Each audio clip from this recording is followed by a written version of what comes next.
So without further ado, please put your virtual hands together for Don Ewart. Okay. Thanks, Tom. Yeah, thanks, everyone. Nice to meet you all. Yeah, I apologize for this afternoon. I'm going to be a bit stuffy, my nose today, so but I hope you'll bear with me. Yeah, so I'd like today to talk to you a little bit about trust and collaboration. Yeah, as Tom said, it's a perennial issue that we all face, no matter what kind of leadership we do or what teams we're part of. We'll always have to worry about, even in our families, even in our friends, other relationships we have. Trust and collaboration is there. Yeah, so this is a workshop, so I have slides, but there are also interactive parts. So there will be a breakout rooms. I will be asking you questions because this is a workshop. I don't want to just sit here and talk for an hour and then we all go home. I find that people, if we engage with the subject more, then we learn more and we take away much more from it. So first, let me get started.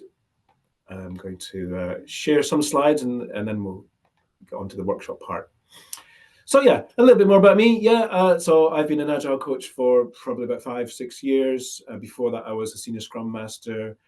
Before that, I was a senior software developer, project manager. I live in Milton Keynes, and most of the last 20 years has been around the UK and London, although I did start my career out in the Far East in Japan. So I've got a bit of a dimension in there. Yes. So let's get started on this. Yeah, so tonight we're going to talk about trust. Yeah, trust is a really simple word, isn't it? It's just 5 letters. Everyone knows what we talk about when we talk about trust, right? Just trust me. Oh, you got to trust me. Oh, we know it when we see it, right? But how come we don't really know? How come we're not very good at it? How come we're not that understanding of it? So my first question to everyone out there is, I'd like to hear, who are the people that you trust?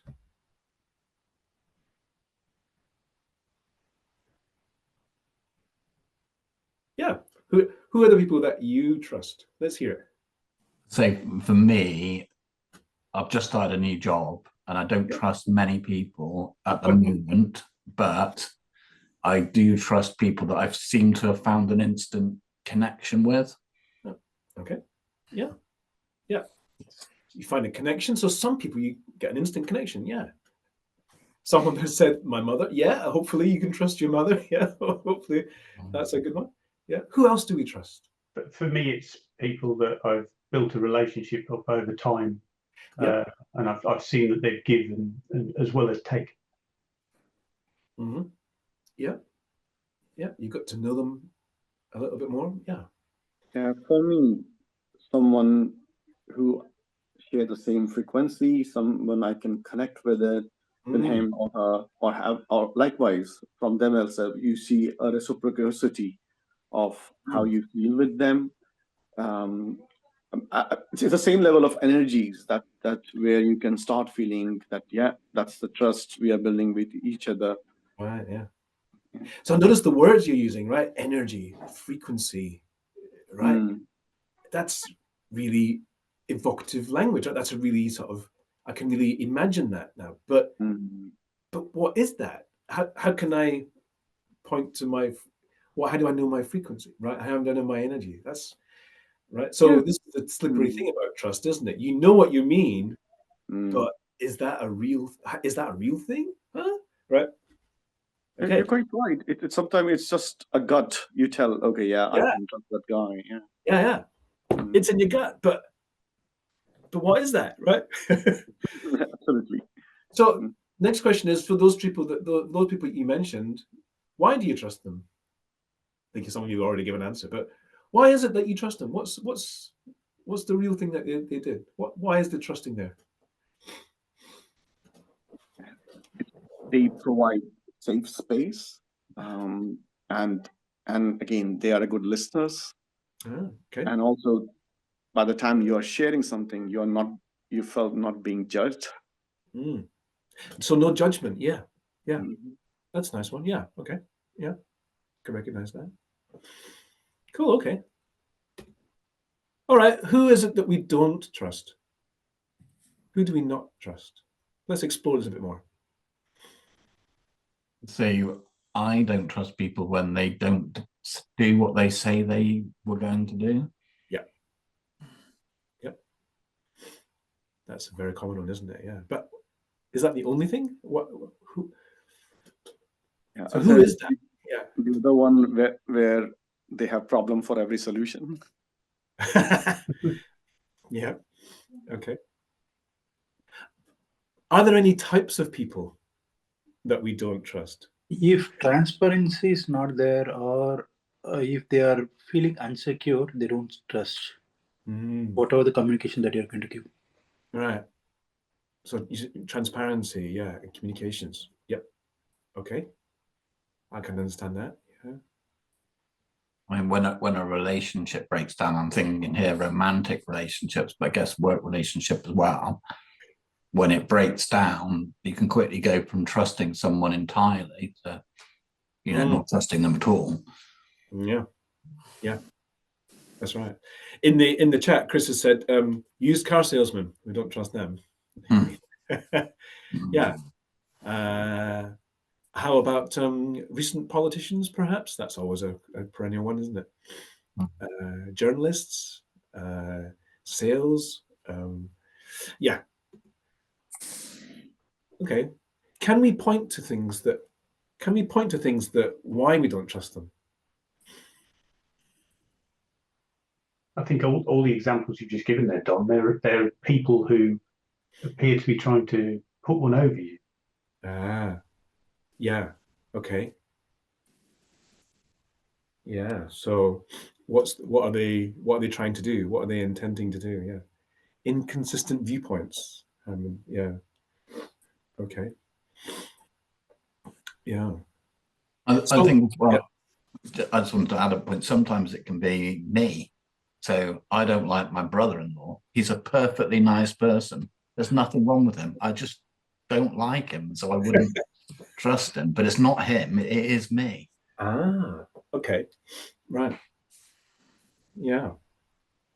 Interesting. Yeah. So it takes two to tango, right? It takes two people to Yeah. trust, really, hasn't there? Yeah. And how about with institutions, with organizations? Do we trust our companies? Do we trust our clubs? Right? Do we trust our governments? Do we trust our other institutions? Yeah. Okay. Okay. Now here's the big question: who trusts you?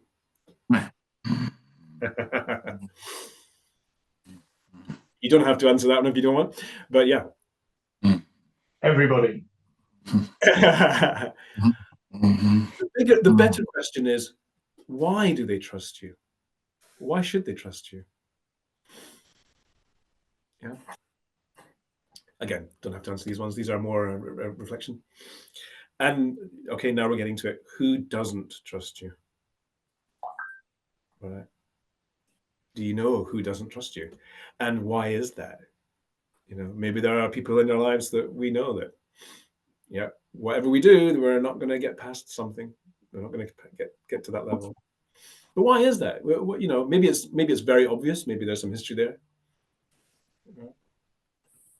What I'm trying to do here is explore the subject of trust, because it's much more complex than we first realized, perhaps.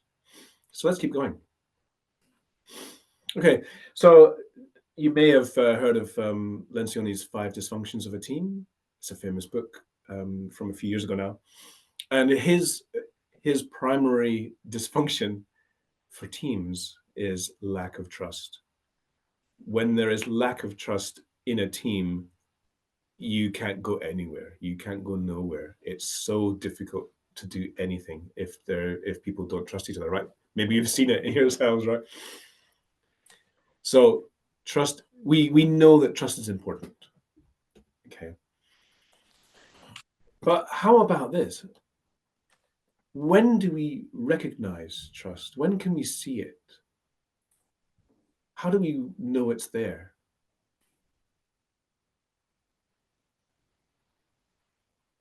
I find it's when people are able to be vulnerable and know that they're not scared of that vulnerability being in the public, right, or within the team, or that kind of area. Sure, yeah. That kind of goes back to the no judgment that Rajiv said, I think, wasn't it? Yeah, something like that. Yeah. Again, I think for me, the previous employer had 2 very good teams, and they were trusted. So if we were going to a sprint stand-up and we were looking at progress on the board, and there wasn't very much progress, and we were halfway through the sprint, because there was a high level of trust, there wasn't some like big inquisition as to why tickets weren't moving. It was just a normal stand-up, and it was accepted that sometimes work is hard, but we knew that the team would deliver because they always did. Right. Yes. Yeah. And so it's a very good point Adi raised. Again, going back to my past organization, when the leadership changed, the previous leadership, they were having full confidence in me and my team, the way we are delivering, the way we are coming back. The moment new leadership came back, considering that leadership had a major conflict with previous leadership, they came with a baggage, and instead of having any kind of a rapport built and everything, they straightforward come, you are doing stuff wrong. I think it's also history and a bit of a baggage that also influence creation of trust, especially when new relationship starts. Yeah. Okay. Yeah, bad experiences. Yeah. Okay. So maybe we understand how trust is broken then. But how, when someone says, "Oh, we need to build trust. This team, we need to build trust in our teams. When trust gets broken, we need to." Okay, how do you build trust? What are the actions you need to do?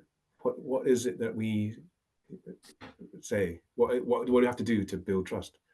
Is there a formula? Is there an action plan or a checklist? Right. I'd be tempted to say that it's a heck of a lot easier to build it than to rebuild it. Yes. True. Yes. But my question is more, how do you build? What do we say build trust? What do we actually mean? What do we do?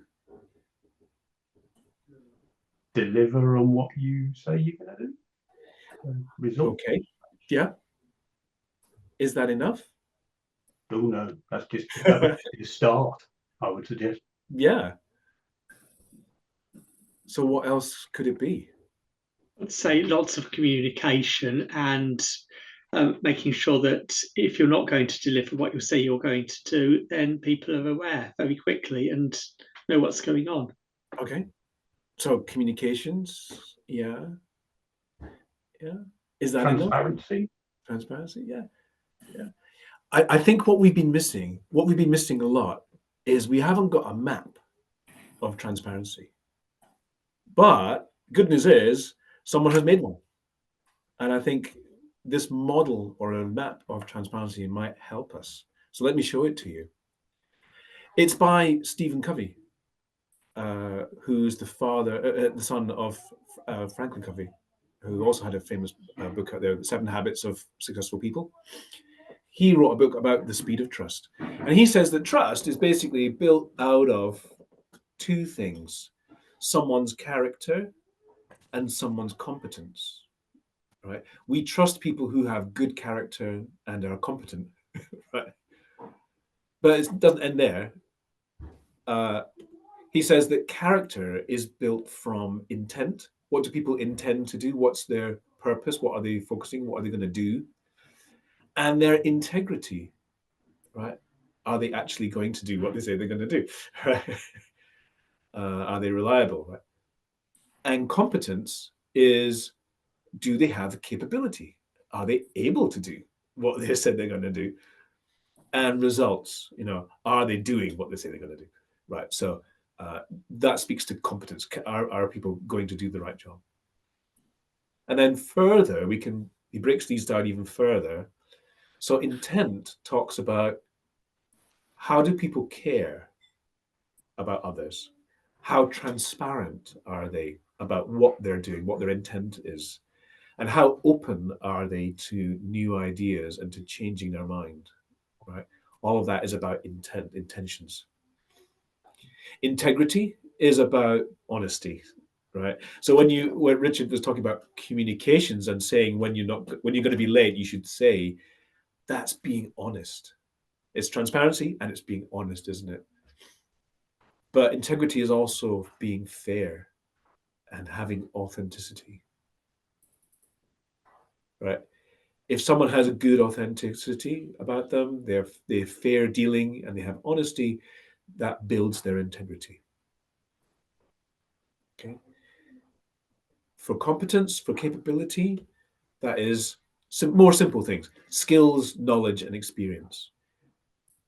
If a doctor has great skills, great knowledge, and great experience, they're capable of, doing the operation, right? We trust them because they've demonstrated those skills. And in fact, results is, they've seen in the past to have done these things. So they have a reputation, they've built credibility, and they've had a performance, right? So all of these things are the different aspects, the different building blocks that go into enabling us to trust other people. Okay. So I'll just stop for a second to let you sort of digest that for a minute. But maybe just hear your first impressions of what do you think of this? I wondered how, maybe anyone can answer, but how important is the caring one? I just started reading a book about a tennis player that was around the top 100 but never got any further. And when he was a youngster, he said whether the coach cared about them or not was like really important in terms of tennis development. But I wondered if that applied to sort of software engineering teams, whether being cared about, genuinely cared about, is important to, experienced professionals. In the high-performing teams that I've worked in or worked with, I would say caring is vitally important. And I've seen people go into bat for other people in the team because they care about them. Yeah.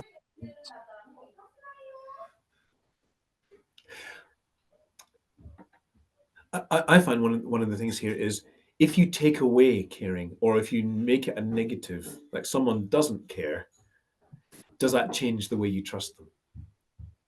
Yeah. Right. What's the impact? Yeah. From my perspective, I think if you take any of these out, it starts to erode that trust. Yeah. And the more you take out, the more the trust goes. Yeah. Yeah. That's right. Yeah. Cool. Okay. So this is nice, isn't it? This is a little map. This is a little model that we found that seems to be quite maybe interesting.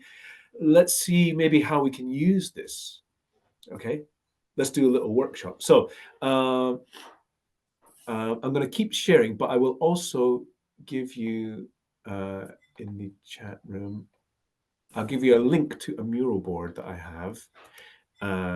Hopefully you can join me there.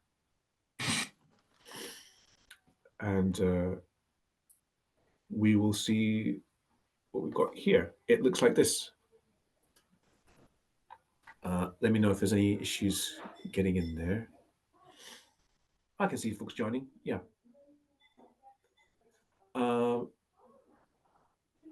And actually, how many folks? Yeah. So,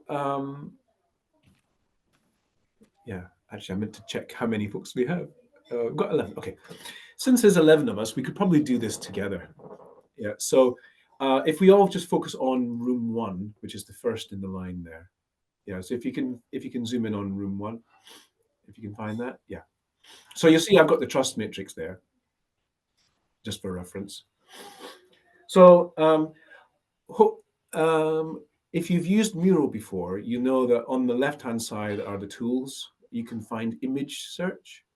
What I'd like you to do is add an image of a leader that we would probably all know, a famous person or a famous leader that most of us know who that is, right? Could be from the world of politics, the world of sport, the world of music, the world of business. You know, what kind of leader would you know that we can talk about? And just put their image underneath the model there. That's right. Yeah, yeah. So there's Nelson Mandela. Yeah.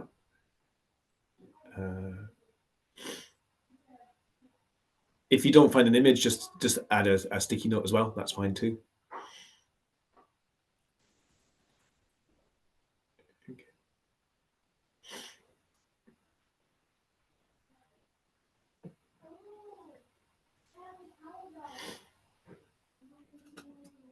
Anyone not know how to do that in Mural? Yeah, on the left-hand side of the toolbox. Yeah, over here.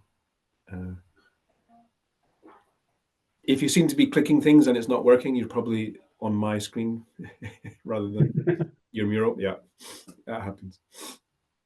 All right, who's that? Oh, Federer. Yeah, okay. Yeah, and Mother Teresa. Yeah. Let's try and get sort of 5 or 6 different leaders.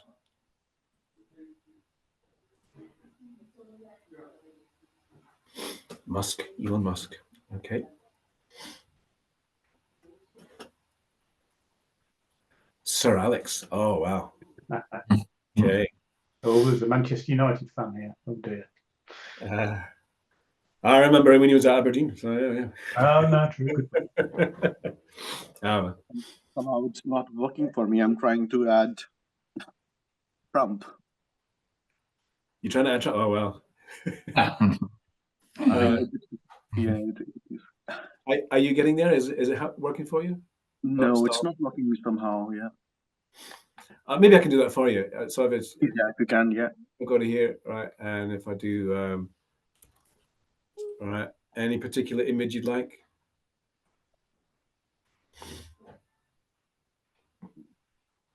Let's have that one. Yeah, that's perfect. Okay. Just copying from the web works equally well, doesn't it? Yeah. Yeah. Okay, great. Martin Luther King. Fantastic. Okay. Oh, there we are. Oh, we've got all the big names now. Okay. Let's spread them out a little bit. And what I'd like you to do is just pick, each of us pick one. Yeah, spread them out so we can see them. Each of us pick one and add a sticky note to the underneath to say what aspects of the model apply to them. Why do they engender trust? What's their main feature? So, for example, Mother Teresa, probably caring is going to be the way we trust her, right? That's why we trust her, because she's so good at caring. It's obvious she's caring, right? So for the rest of them, try to write down maybe three or 4 areas where that's why they're trusted. Okay, and I'll give you like five minutes for this, and see how you do.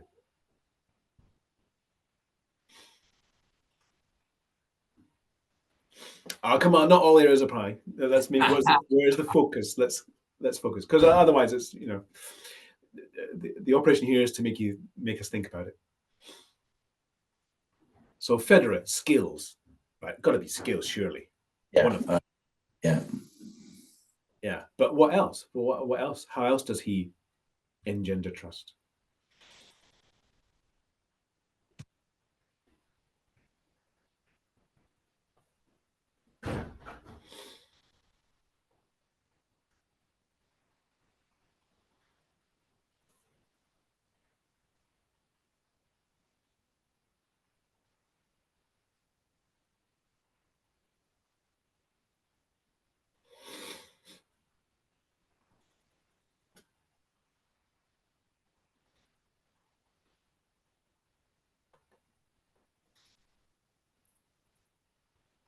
Okay.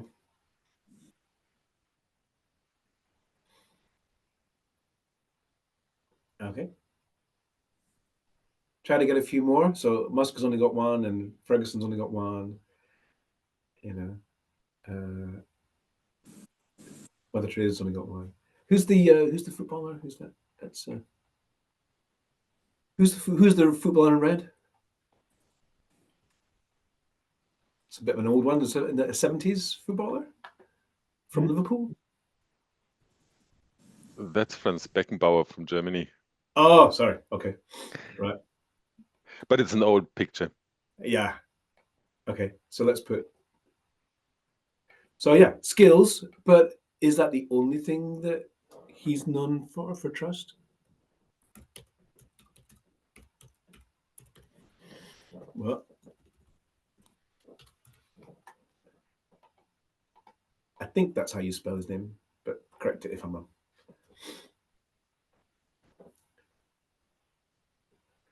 Yeah. Okay. Now, what's her name there? The girl, the ecologist girl. What's her name again? Yeah, it's Thunberg, Greta Thunberg. Greta Thunberg. Greta Thunberg. Yeah. But opinion, evidential opinion, is not in the trust model.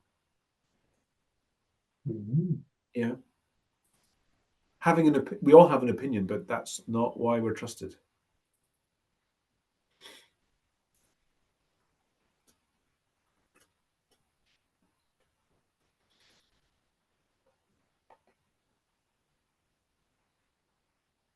No one's done anything for Trump yet.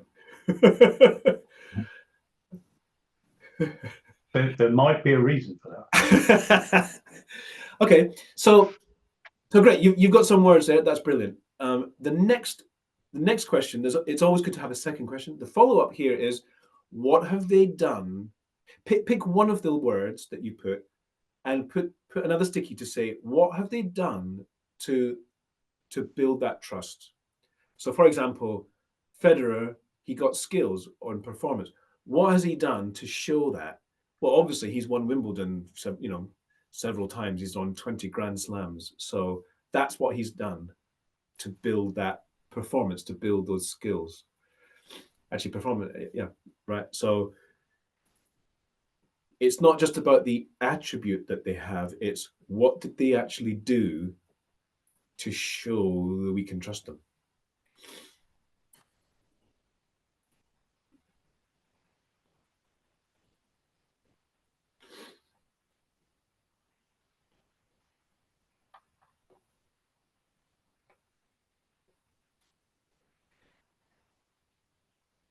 Okay.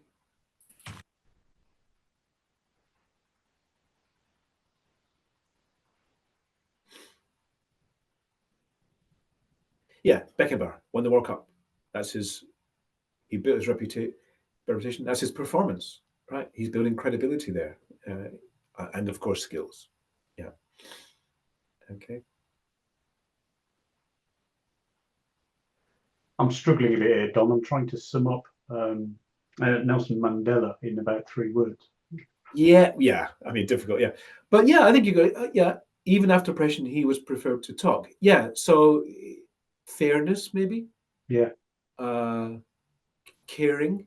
He still cared about his people. Yeah, when you said I could only put 3 on it, I was struggling with which 3 to put on him. yeah, that's right. The three main ones, the three focused ones. Yeah, Mother Teresa. Yeah, she cared for people for many years in the poorest of places. Yeah. Okay. Okay.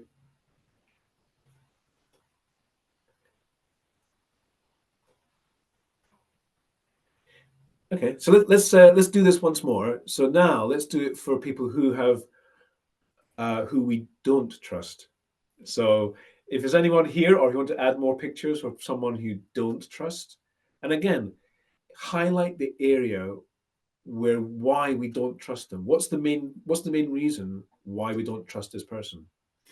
All right. So my example over here was Boris Johnson. And Boris Johnson, these days we don't trust him because of his intent or his honesty, right? He lied to Parliament and he lied to many options, and we're still finding out more about his lies. His honesty has undermined him, and so he has undermined his integrity. So, yeah, are there other people? So perhaps Keir Starmer. Usually politicians, isn't it? It's Starmer, it's Musk, it's Trump. Why don't we trust them? What is it about? Which aspect of them means we don't trust them? Perhaps. All right.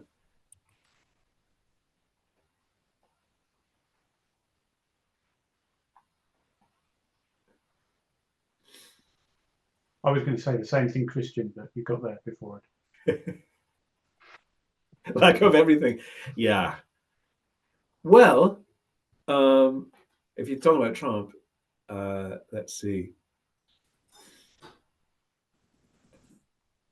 He's built a reputation, right?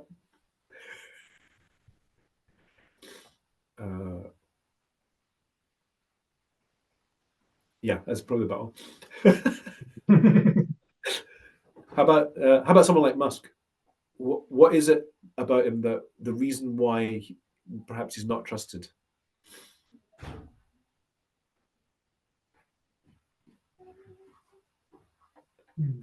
For me, it might be fairness, right, and honesty. I'd also maybe say his associations, his association with other people, right, who may or may not be as trusted Right. in some people's eyes, might impact that. Yeah. So that sounds like intent, right? We're not sure about his intent. We're not like caring. We're not sure what he cares about.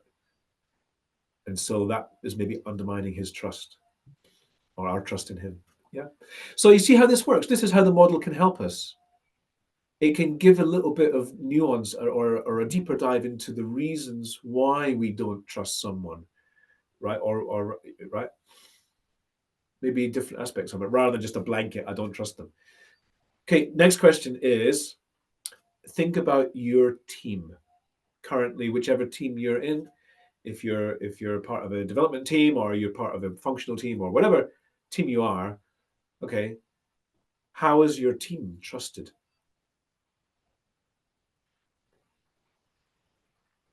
Yeah.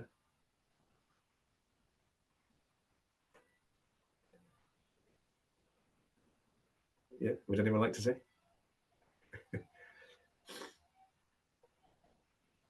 I mean, the team that I trusted, and we'd get to the end of every sprint because we were using Scrum. There would be things to show, goals that had been met and could be demonstrated that they'd been met. So it's like consistent performance, meant they weren't under so much scrutiny because they were trusted.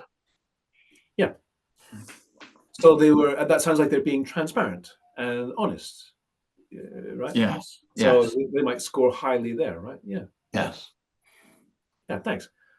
Okay. Would anyone else like to share? Think about your team.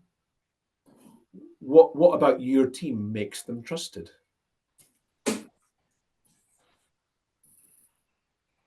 I'm not sure whether the teams I'm working with at the minute would be considered trusted. Oh, They're on a okay. journey. Okay. Well, that's basically my next question is, okay, for everyone, think about your team. Why aren't they trusted? Looking at this model, what are they doing or not doing that means they are not able to be trusted? So for example, are they being transparent? That's a very common one. Are they being completely honest? How is their openness? Yeah. How is their knowledge and skills and experience? Is that the reason why people don't trust this team because they're just at high school? They're just kids, never done anything, right? And you're asking them to move to the cloud. What? Right. So think about, what is it about your team that means other folks having trouble trusting them?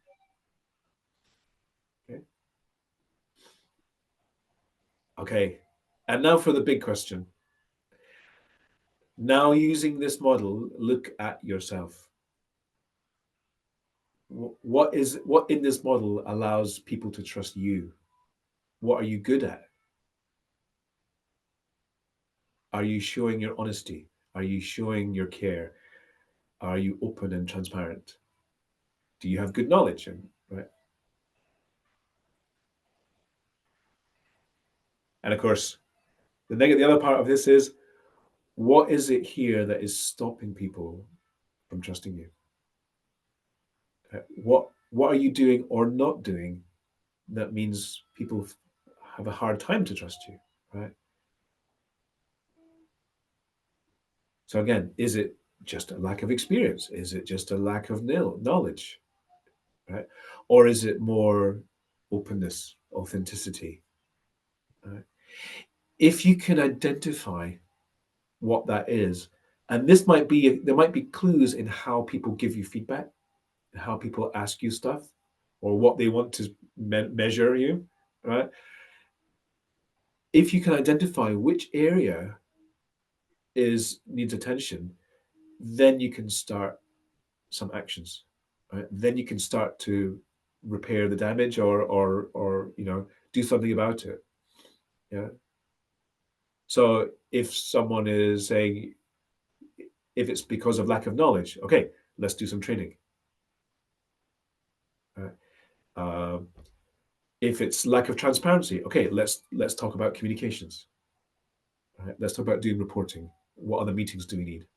Okay, so these things will help us to give us clues about where we can build that trust.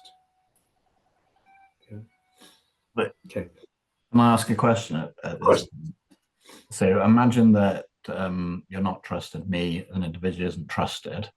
Right. So to get feedback from colleagues about why I'm not trusted, the very fact that they don't trust me in this scenario, at least, wouldn't that prevent them giving me feedback because they wouldn't trust me to use it to build a better rapport with them or to develop some skills or be more authentic or more open? Isn't there like a conundrum here around, if you're not trusted, having people trust you enough to give you feedback? Yeah. Well, I guess maybe it calls to that intent. What do you intend to do with the feedback? If I am asking you for feedback, what am I going to do with your feedback? Am I going to run to my boss and complain about you? No, right? Whereas, so maybe it's that. If you're the one doing asking for the feedback, then you could do. I think you can do it in a subtler way. I think if you listen to what are they asking you, or how are they treating you, especially like what reports they want to see, and what they're interested in and what they keep asking you for, I think those topics give a clue to where on here it is, right? So yeah, if people keep asking you lots of questions about, can I see that? Where is that? Where's that document? Let's show me a report. Maybe it's because you're not being as open and transparent as they want you to be, perhaps, right? Another thing I can think of is just maybe straight out ask them, maybe use this model. Where on here do you think I could improve, or what would you need from me to help build our trust better? Yeah. And this goes back to your question earlier about how do you rebuild trust. So if the relationship was fractured to such a degree that they won't tell you about any of those things, even showing them the chart that you have. Yeah. So then maybe you are stuck. Well, maybe you just begin with, let's work on honesty, right? Or let's work on caring. Let's just do that. Let's talk about how we can be honest with each other. Right? And you just start small, right? Maybe I do have some answers though. So I think I mentioned before, trust is a two-way thing. It's a two-way street, It's a bit like being in love. You can't know if you're being in love. All you can know is that you love someone else and you might think that they love you. It's the same with trust. You can't know that other people trust you, not for certain. But what can you do? Well, when dealing with other people, tell them your expectations about how you trust other people, because that differs with everyone. Some people need more communications, more transparency, more open and honesty, right? They need that, and then I can trust this person. Or maybe they need to see the skills or the performance first, and then I'll trust you more, right? So maybe just talk about that. What, if we're rebuilding trust, what is it that I can do to show you, right? How does it work for you? And then I'll get to the comment in a second. When trust is broken, for whatever reason, seek to understand, using the model, seek to understand which area here has caused that break. Was it a bit of inauthenticity? I didn't really think you were being honest with me or real with me when we had that meeting, and that's why I don't trust, right?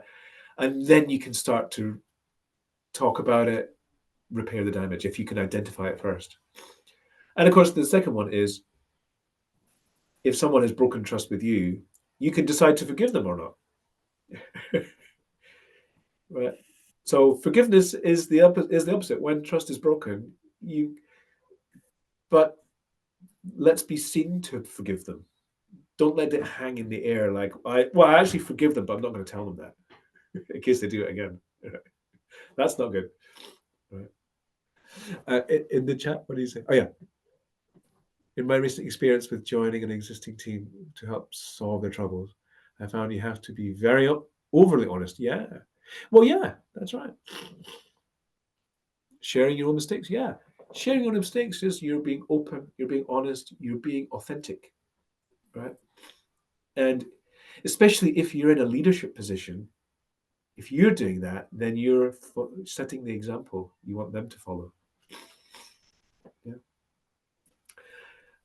The other thing is, so that's when dealing with others, but to help others be trusted in you, the only thing you can do is make yourself trustworthy. Right?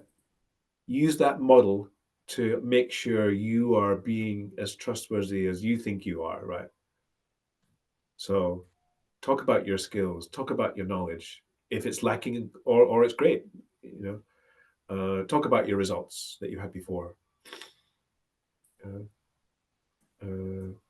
You can work on your own trustworthiness and then invite people to trust you. Okay. So, oh no, it's going to start. That was, I don't want it to, I'll just stop it there. Just to sign off, so Stephen Covey has got some great YouTube videos. That's the one that I used to research this. He's got many more, but in his book is brilliant too. So he said at the beginning of this one, he said, "To be trusted is the most inspiring form of human motivation," which I thought was a great quote. So I hope we can use that. That model helps us to build that. Okay. Let's see. Okay, just to sign off now. So what do you think now that we've spent a bit of time working on it? What's your impression now on how to deal with trust?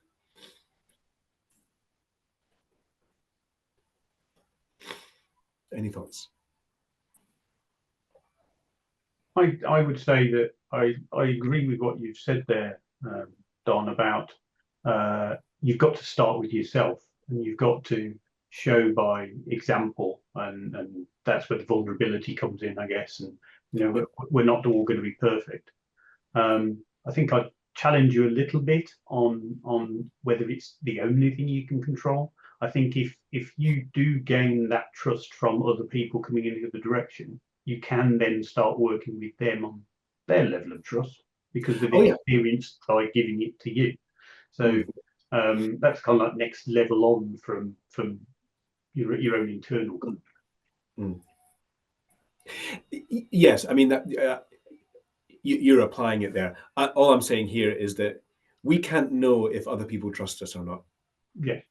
The relationship is I trust you or I don't trust you, right? For some reasons. You can't make people trust you, is what I guess I'm saying. Yeah. No, that's true.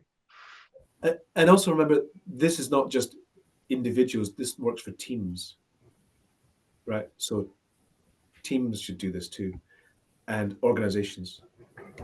Right? Think about organizations and the trust that they have. Yeah, Reggie, have you got a question? Just on that bit again, what's the thin line between the trust and validation? And specifically talking about ourselves, when we think others are trusting us or not, we may delve more and more into validating each and everything. So how to delineate between those two?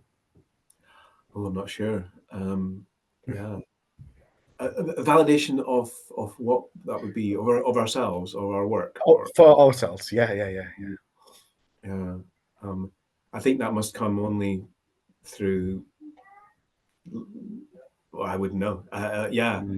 Is that the feeling of validation from other people that you get? Yeah. Plus, the moment we more start thinking that, whether that person is trusting me on it, my leadership is trusting me on it, each and everything we may do could end up looking for validations on that one. That whether that's being approved by them or not, how exactly they are feeling.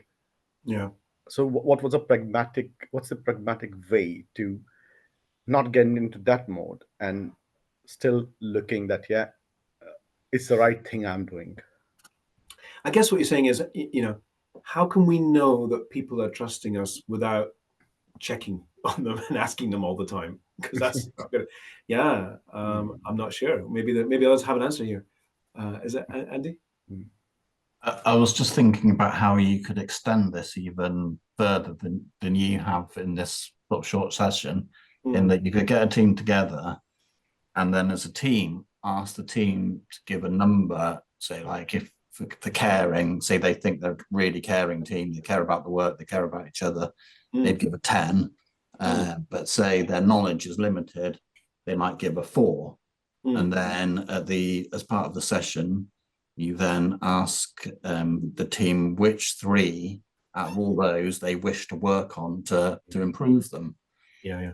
And then you have some actions that come out of that meeting that you can follow up on during the course of the next sprint if you're working in a Scrum-like way. Fantastic. Yeah, sounds like a retro. Yeah. Yes. Or kind of health check maybe or something like that. Yes. Yeah. Nice. Yeah. I've got a suggestion for Ravi on his question. Yeah. I can tell when people trust me because of the actions that they do. Yeah, I don't actually have to ask them. So if I'm in a situation where I am vulnerable and somebody else is stepping forward and helping me out, I know that they've got that kind of sense of trust and they're supporting me.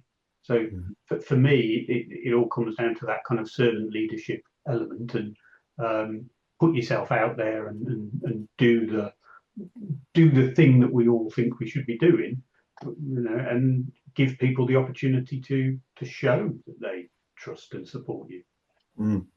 Yeah. Yes. Great. Thanks for all your input there. I think I had a good conversation, but I do have to move on. We've got 20 minutes left, Tom, is that right?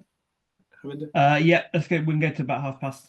Right. So, and I still have to do collaboration. So, if you don't mind, I'll continue on. But yeah, great input there.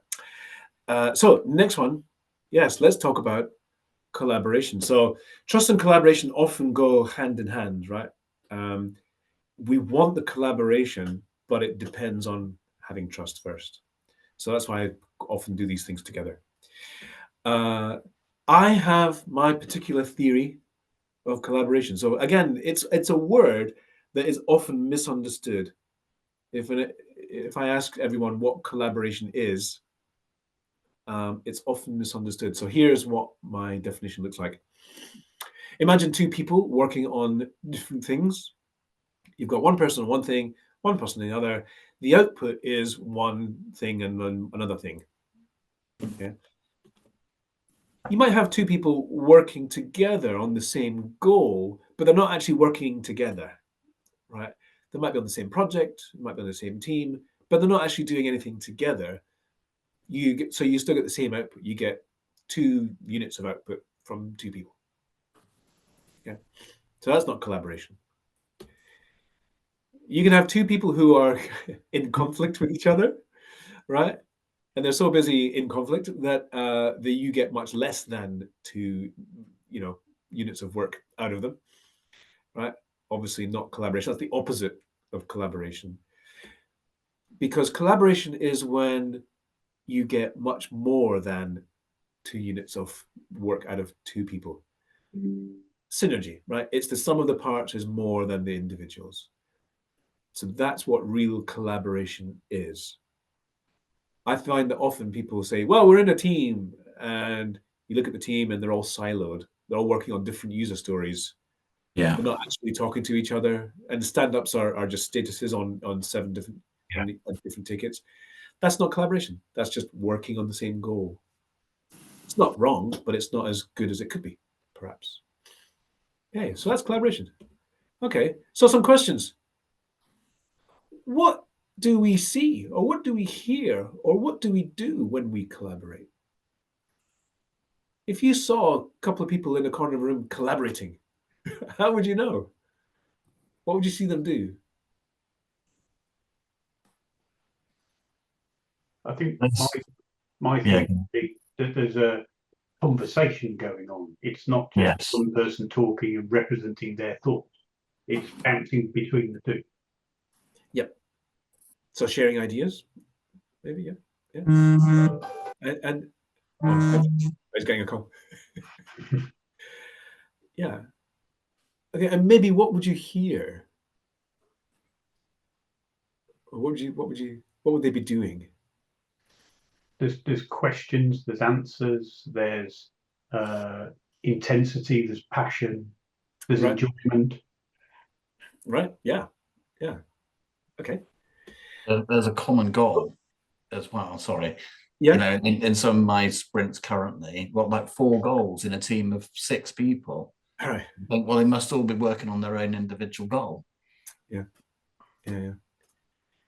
Okay, so this is great. So we know it when we see it, and we can see the behaviors, right? Yeah. Okay, so what is needed for successful collaboration to happen?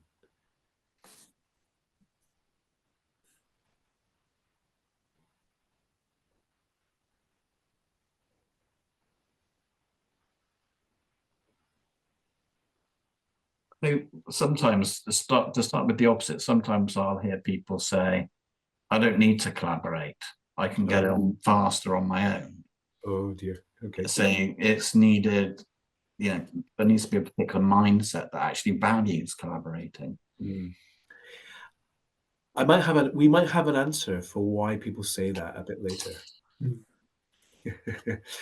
Okay. How about this? What are the barriers to collaboration? If you want people to collaborate, but what barriers do they have to get over first? Or maybe why don't people collaborate more easily? They don't see the value.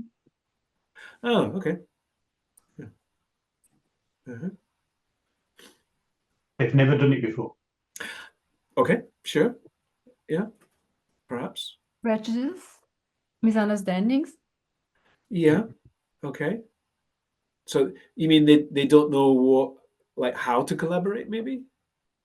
Or regarding a project, misunderstanding what are the expectations, for example. Right. Yes.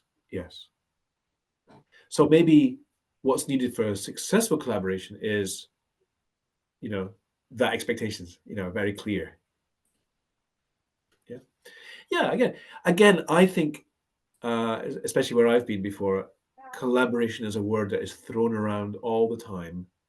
And yet, when you ask people simple questions, when I've asked them before, like, well, how do we help people collaborate? Right, we come up with it's very difficult to dig deeper. Okay, so here's my theory of it. Here's how I think about it. Right, people collaborate because they share their ways of working. They're working together, right? They're working on a shared goal. They need to work together. They've got to share their ways of working, right? At least that. Those ways of working arise from the principles that they hold. We all have principles that we stick to, right? That we use in our work. Those principles, form the ways we work. And those principles, in turn, rely on the beliefs that we have. Yeah, there are some beliefs that we hold to that drive our principles and then drive our behavior. And in order to collaborate, we need to have a joining here, an agreement here, that the ways of working, the principles and the beliefs need to be aligned. That helps us to collaborate. Okay, here's some examples, right? So imagine a Scrum Master. Okay, what do Scrum Masters believe in? Right? Collaboration. Maybe several things, but one of them would be, we don't need all the answers up front. We don't need all the requirements up front. In fact, we can't have all the requirements up front. Right? That's a belief in delivering complex systems. And so that drives a principle that we should do short-term planning and plan often. Right? Because we can't know everything up front, we need to plan often. And that in turn has a way of working of, we have sprint planning every 2 weeks. Right? That's why we do it. Because deep down we believe we can't know all the requirements up front. And in fact, we can't wait, right? But we can get along and do something, and things will emerge. That is an agile belief, right? Now let's look at Kanban, a Kanban ninja, all right? They have a belief that we can't plan here. They're in an environment where it's so complex and work is appearing. We can't plan. Planning is useless. Right? Instead, they have the principle that work flows as fast as it can. Work will flow through a team as fast as it can. If we help the work to flow faster, we will get more done, etc. Yeah. And so their behavior is they have a backlog refresh every 2 weeks, for example. Maybe not always 2 weeks, but yeah. And maybe you can see here that these beliefs are in agreement enough that allows people who are from these different beliefs to work together. Right? We can work collaboratively because we both agree, yeah, let's do this every 2 weeks. We'll take on new work every 2 weeks. Right? So we can agree to that, hopefully, right? Because our beliefs, our principles are in alignment enough. Yeah. Okay. Next example. How about a project manager? Okay. So project managers believe that we must control all variables before we start a project. We need to get in control, stay in control of all variables. So that means we need long-term detailed plans up front. Right? We need to plan everything until the end of the project and control it. And so that means we need to have waterfall plans, we have sign-offs, and we have change control boards. Yeah. Okay, so what's the likelihood that these people can collaborate? Yeah. The Scrum Master will want to have planning every 2 weeks. The project manager will say, no, we need to plan everything up front. It's incompatible. And it's based on their deep down beliefs. They don't believe the same things. Yeah. That's why they don't collaborate. Okay. Just some more examples in the Agile world. Here are our belief system, right? So the Agile Manifesto is our beliefs. That's the beginning of, right? You have to believe in the Agile Manifesto to do these Agile things, right? And we even use 12 Agile principles to build on top of that, how we can start to implement these things. And the Scrum framework is the way of working built on those principles. Yeah. Okay. I'm going to stop there for a second. Any comments on what have you seen so far that's been interesting or doubtful?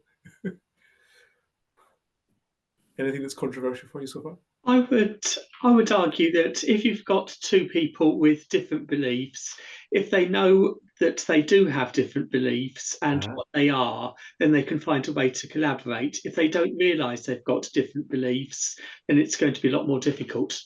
Yes. Let's hope so, Richard. I completely agree with you. Yeah.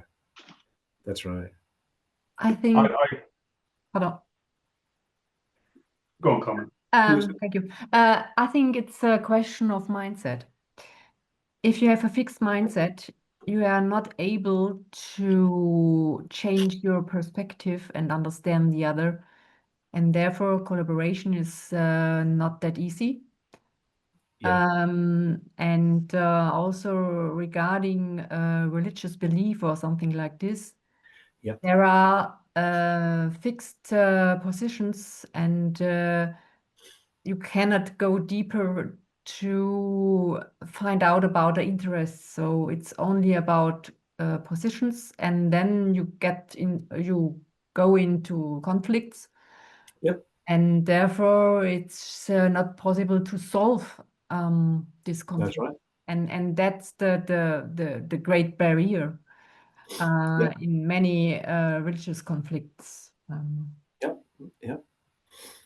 Yeah. So many people have died for their beliefs. They haven't died for their ways of working. I don't know. There's been some opportunity. Just to add to what Richard and Carmen were saying there, I think that anybody who is an extremist is going to have problems collaborating with anybody else unless they share those same beliefs. It's part of the reason why I, as a Scrum Master, try to not stick to the rule book to the nth degree. I'm more of a pragmatic Scrum Master, and I have encountered project managers who are of the same ilk, and I've collaborated with them more than the extremist project manager. I think that's the definition of extremist, is someone who has very deep-seated extreme beliefs and doesn't change. It can't change. Yeah. And Andy? I think World War II is a very good example of when you had the Russians with their political system cooperating with the British and Americans and other allies to defeat Nazi Germany. And as soon as that had happened, the common goal disappeared, and then they went off into their two separate camps for 50 years. But when the goal was there, the number one goal, defeat the Nazis, then they were able to collaborate despite vastly different ways of thinking. Yeah. We might not agree on everything, but we all hate the Nazis. Yeah. That's their belief. Yeah. Yes, exactly. Yeah. So you see how when we talk about mindset, it applies to both sides here. It's just that usually Agile folks are more aware of being flexible in their mindset because it's part of being Agile. Right. Now, at this point, I was going to have another workshop, but since we've only got 4 minutes left, I'll need to move on from there. So, I think what you guys are already alluding to is we need a way to, I think, Richard saw it first. We need to be able to show or see that other people have different beliefs from us and then try to reach an agreement. So what I've tried to do here is have a little bit of a process, a little bit of a rubric to help us do that. So I think when we find people, when it's difficult to collaborate, or we know we want to collaborate with someone, start by explaining our principles and beliefs. Start there. Explain what you're about. What do you stand for? How do you approach work, and how do you approach problems, and what's your preferred style of things? Ask them to explain theirs too, right? Listen to what's dear to them, right? That's when you can identify where there might be some problems, right? So frank, honest, upfront discussions on, well, I'm expecting to do, sprints, and I'm expecting to do sprint planning and have retros and blah, blah, blah, right? And the other person is saying, yeah, I'm going to do a 6-month plan, and we're going to have a Gantt chart. You can immediately tell, okay, we might have some conflict here. So that's when we need to start that negotiation where we both can be accommodated. And I think it helps the conversation if we both agree that we both need to be accommodated, right? So no one gets to dominate. Otherwise, we can't get agreement, right? So that negotiation might go on, what do we both want? What can we be flexible on? And what's not flexible for us, right? So we all have our red lines, and where can we be flexible on? Like was it Gordon saying, yeah, maybe we don't need to stick to the Scrum framework letter for letter. No, it doesn't matter if we don't do a retro every sprint, or we don't have a sprint goal. We can maybe let go of those things, or sprint planning isn't as it says in the book. Right? We're being accommodating to other folks for a good reason, in order to collaborate. Hopefully it's a good reason and not just a lazy reason, right? Right. And then I think it's important that once we get somewhere is to set and hold that agreement and remind people, yeah, we've agreed, this is how we are going to collaborate together. So we are not going to have retros, and we will have a 6-month plan, but we will have incremental planning during that 6-month plan or something, right? Whatever you agree. Okay.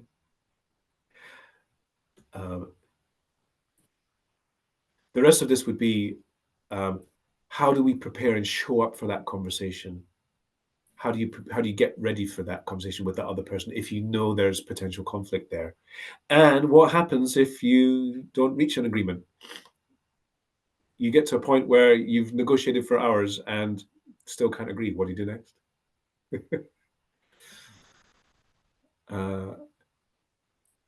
I'll leave this to at the end, but I just wanted to say thanks very much for listening to me today. There are some links for me, how to find me. I'm on LinkedIn, of course. That's my main place where I find. And as I just mentioned at the beginning, I've just today published my first book, Leading in the Agile Enterprise, Freeing the Frozen Middle. Yeah. And trust and collaboration is part of it, is a chapter in that book. So if you like the thing today, please do read over that and see how you like that.